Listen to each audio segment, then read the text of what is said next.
محمد مرسي عيسى العياد waxau dhashay 8 bishii August sanadii 1991 waxau ku dhashay tuulo ku taal wadanka Masar ee degmada Sharqiya waxaana uu ku soo barbaaray isla tuuladaasi malcamad quraantii iyo dugsiga hoose dhexaba waxau ka dhigtay isla tuuladaasi maxamed mursi waxau ka soo jeeda qoys beeraley ah waxa uu maxamed mursi la dhashay 5 qof 2 hablood iyo 3 wiil waxa uu guursaday 30 bishii November sanadii 1987 wuxuuna guursaday gabadh lagu magacaabo Najla Cali Maxamuud maxamed mursi waxa uu dhalay 5 caruur oo kala Ahmed Mursi Sheema Mursi Osama Mursi iyo Umar Mursi maxamed mursi waxa uu bachelor degree-giisa ka qaatay jaamacadda Qaahira sanadkii 1975 waxaana uu bartay cilmiga injineernimada wuxuuna master degree ka qaatay isla jaamacadda Qaahira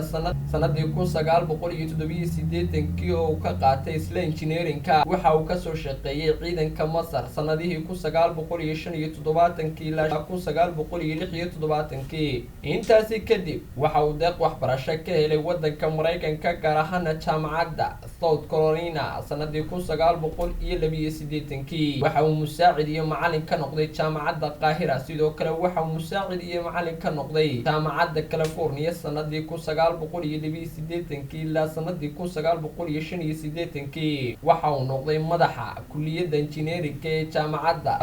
Saqaasiq sanadii 1985 ilaa 2010 waxa uu macallin ka noqday jaamacadda South Carolina iyo jaamacadda California kadib 17 Abriil 2012 waxay ku heshiiyeen kooxda Ikhwaanul Muslimiin iyo garabka siyaasiga ee xisbiga xorriyadda iyo inuu noqdo maxamed mursi musharaxa rasmiga ee u tartamaya doorashada dalka Masar ayuu ku galay doorashadii waxaana uu ku soo baxay wareegii koowaad Ahmed Shaqiif iyo maxamed mursi laakiin midna muu helin codadka laga filayay waxaana lagu celiyay labaad 24 maalin axada sanadkii 2012 ay guddiga doorashooyinka dalka Masar ku dhawaaqday in maxamed mursi uu ku guuleystay madaxweynaha dalka Masar isla markaana uu helay codad u dhigma 50.7 halka uu Ahmed Shaqiif ka helay codad u dhigma 40.3% sida awgeed waxa uu noqday madaxweynihii shanaad ee soo mara dalka Masar ana madaxweynihii ugu horeeyay ee si dimuqraadi ah loo soo doortay